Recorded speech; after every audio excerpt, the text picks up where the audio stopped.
Siz ikkinchi marta ko'k jaket. Ismingiz nima? Meni ismim Aleksis.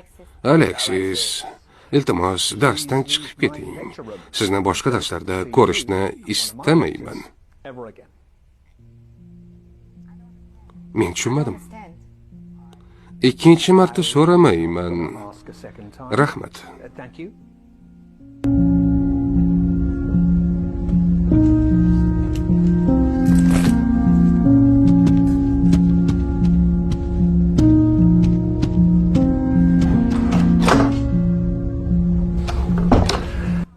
Nega qonunlar bor? Qonunlar nima uchun kerak? Jamoat tartibi uchun. Shaxsiy huquqlarni himoya qilish uchun. Hukumatga ishonishimiz uchun. Adolat uchun. Rahmat.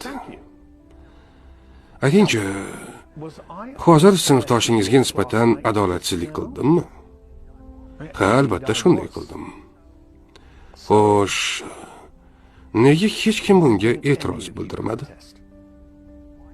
Nega hech kim uni himoya qilishga urinmadi? Nega hech kim bu nohaqlikni oldini olishni xohlamadi? Hozir siz 1000 soatlik mavzuda tushunmaydigan narsani o'rgandingiz.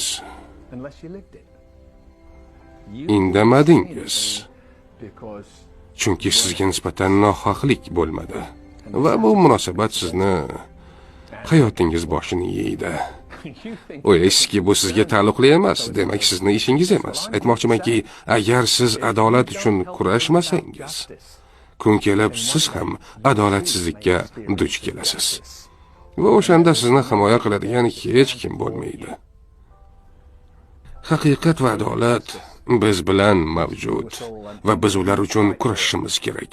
Chunki hayotda ham, ishda ham biz yonma-yon yashaymiz. Bir-birimiz bilan emas.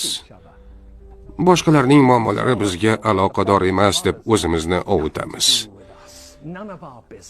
Kechasi hech narsa bizga tegishli emasligidan xursand bo'lib uyga qaytamiz. Lekin aslida bir-birimizni qo'llab-quvvatlashimiz kerak. Har kuni adolatsizlik biznes, sport yoki jamoat transportida yuz beradi. Kimdir uni hal qilib beradi deb kutish yetarli emas. Bu bizni burchimiz.